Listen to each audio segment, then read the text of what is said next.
Hello ನಮಸ್ಕಾರ ಸ್ನೇಹಿತರೆ, ನಾನು ನಿಮ್ಮ solo traveller Sharath. Welcome to my channel. ಇನ್ಯಾರು ಸಬ್ಸ್ಕ್ರೈಬ್ ಆಗಿಲ್ಲ ಅವರು ದಯವಿಟ್ಟು ಈ ಕೂಡಲೇ ಸಬ್ಸ್ಕ್ರೈಬ್ ಆಗಿ ಅಂತ ಹೇಳ್ತಾ, ಇವತ್ತು ನಾನು ಬಂದಿರೋದು ಸಿ ಟಿ ಆರ್ ಅಂದರೆ ಎಷ್ಟು ಜನಕ್ಕೆ ಗೊತ್ತಿಲ್ವೋ ನನಗೆ ಗೊತ್ತಿಲ್ಲ.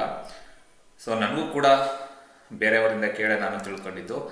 ಸೊ ನಾವು ಅದನ್ನು ಎಷ್ಟು ಹೈ ಇಂಪ್ರೂವ್ ಮಾಡ್ತೀವೋ ಅಷ್ಟೇ ನಮ್ಮ ವ್ಯೂಸ್ಗೆ ತುಂಬ ಅನುಕೂಲ ಆಗುತ್ತೆ ಅಂತ ಈ ವಿಡಿಯೋದಲ್ಲಿ ನಾನು ತಿಳಿಸ್ಕೊಡ್ತೀನಿ. ವೀಕ್ಷಕರೇ, ನಿಮಗೆಲ್ಲ ಗೊತ್ತೇ ಇದೆ, ನಂದು ಎಲಿಫೆಂಟ್ ಕ್ಯಾಂಪ್ ವಿಡಿಯೋಗಳು ತುಂಬಾ ಹೈ ವ್ಯೂಸ್ ಎಲ್ಲ ತಂದುಕೊಟ್ಟಿದೆ. ಅದಕ್ಕೆ ಟಿ ಎಷ್ಟು ಲೆವೆಲ್ ಮೇಂಟೈನ್ ಆಗುತ್ತೆ ಅಂದರೆ ಒಂದೊಂದು ಸಲ 9 ಬರುತ್ತೆ, ಸಲ 10% ಬರುತ್ತೆ, ಮತ್ತು 20% ಬರುತ್ತೆ. ಸೊ 50% ಏನಾದರೂ CTR ಬಂತು ಅಂತ ಇಟ್ಕೊಳ್ಳಿ, ನಿಮ್ಮ ವ್ಯೂಸು ಮಿಲಿಯನ್ ಗಟ್ಟಲೆ ದಾಟೋಗುತ್ತೆ.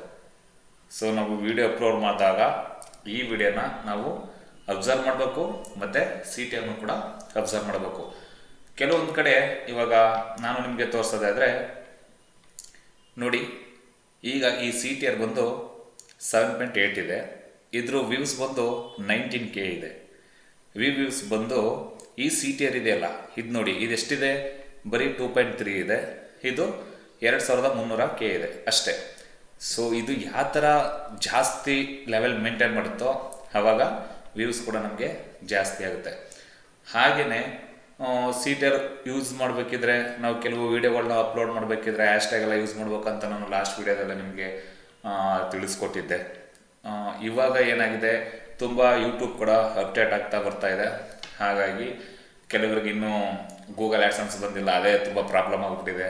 ಏನು ಮಾಡೋಕ್ಕಾಗಲ್ಲ, ಕೆಲವು ರೂಲ್ಸ್ನ ನಾವು ಫಾಲೋ ಅಪ್ ಮಾಡಲೇಬೇಕು. ಯೂಟ್ಯೂಬರ್ ಅಂತ ಸುಮ್ಮನೆ ಕೂತ್ಕೊಂಡ್ರಾಗಲ್ಲ. ಅವ್ರೇನು ರೂಲ್ಸ್ ಕೊಟ್ಟಿರ್ತಾರೆ ಅದನ್ನು ನಾವು ಫಾಲೋ ಅಪ್ ಮಾಡಿದ್ರೇ ನಮಗೂ ಬೆಲೆ, ಮತ್ತು ನಾವು ಯೂಟ್ಯೂಬ್ ಮಾಡೋದಕ್ಕೂ ಒಂದು ತುಂಬ ಖುಷಿಯಾಗುತ್ತೆ. ಸೊ CTRದು ನೆಕ್ಸ್ಟ್ ಬಂದು 0.0% ಏನಾರು ಇದ್ದರೆ ಅಥವಾ 0.9% ಇದ್ದರೆ, ಇದು ಎಷ್ಟು ಕಷ್ಟ ಅಂದರೆ, ನೀವು ಎಷ್ಟೇ ಲಕ್ಷ ಖರ್ಚು ಮಾಡ್ಕೊಂಡು ಯೂಟ್ಯೂಬ್ ಬಂದಿರಿ, ಈ CTR ಬಂತು ಅಂತ ಇಟ್ಕೊಳ್ಳಿ, ಮುಗೀತು, ಇನ್ನು ಇದು ವ್ಯೂಸ್ ಆಗೋಕ್ಕೆ ಚಾನ್ಸೇ ಇಲ್ಲ.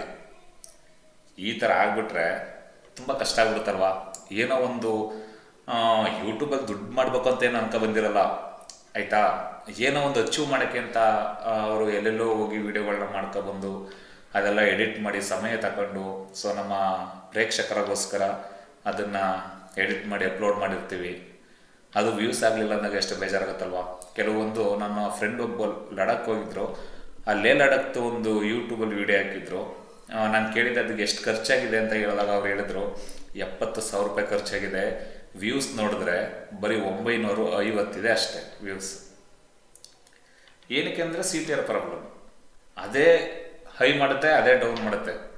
ಈಗ ಕೆಲವು ವೀಡಿಯೋಗಳನ್ನ ನೀವು ಚೆಕ್ ಮಾಡಿ ನೋಡಿ, ಒಂದೊಂದು ಇವಾಗ ಮಧ್ಯಾಹ್ನ ನಮ್ಮ KNR ತಾಲೂಕಲ್ಲಿರುವಂತಹ ಗಳಿಗೆಕೆರೆ ಎಂಬ ವ್ಯಾಪ್ತಿಯಲ್ಲಿ ರೈತರ ಜಮೀನಿಗೆ ಹಾನಿ ಬಂದಿತ್ತು.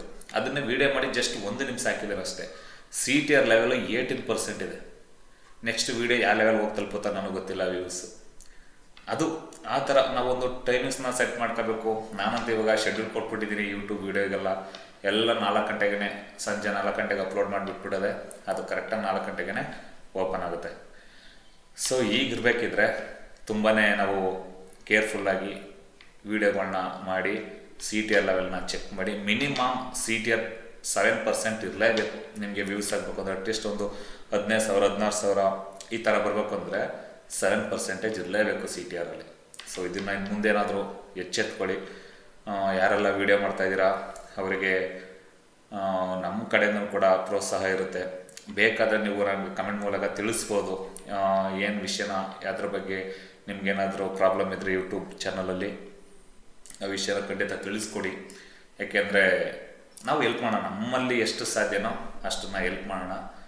ಹಾಗಾಗಿ ನೀವೆಲ್ಲರೂ ಪ್ರಯತ್ನ ಪಟ್ಟರೆ ಎಲ್ಲೋ ಒಂದು ಕಡೆ ಹೋಗಿ ಸೇರ್ತೀವಿ ಅನ್ನೋದೇ ನಮ್ಮ ಒಂದು ಆಸೆ. ಹಾಗಾಗಿ CTR ಲೆವೆಲ್ನ ಮೇಂಟೈನ್ ಮಾಡಿ. ಸೊ ಇಷ್ಟು ಹೊತ್ತು ನನ್ನ ವಿಡಿಯೋ ನೋಡಿದ್ದಕ್ಕೆ ತುಂಬ ಹೃದಯದ ಧನ್ಯವಾದಗಳು. Thank you.